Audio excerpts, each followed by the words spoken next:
Allons-y maintenant avec la deuxième méthode pour pouvoir résoudre un système d'équations, ce qu'on appelle la représentation graphique. Donc, par la méthode graphique, comment on procède? Il s'agit de représenter sur un seul et un même plan cartésien les équations du système.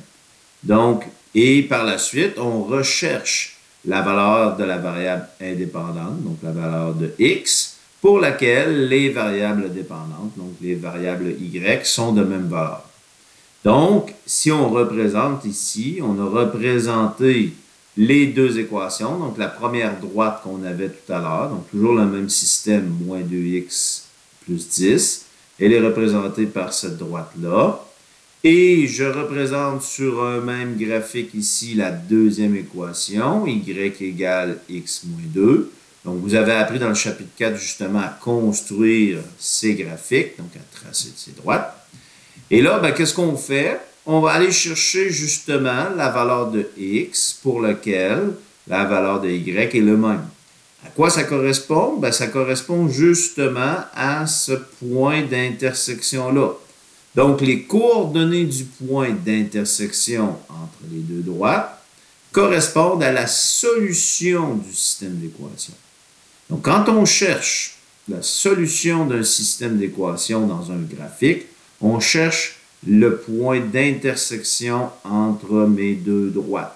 Donc, pour ce qui est des équations, des systèmes d'équations du premier degré à deux variables.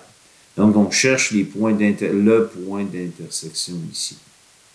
Donc, c'est pour ça qu'on va dire qu'ici, on est à x vaut 4, donc 0, 1, 2, 3, 4, et à y vaut la même valeur dans mes deux équations, donc vaut 2 ici. Donc, ce point d'intersection-là, pour une valeur de x, y vaut la même valeur dans mes deux équations. Donc, c'est pour ça qu'on dit que le couple 4,2 est la solution du système d'équations.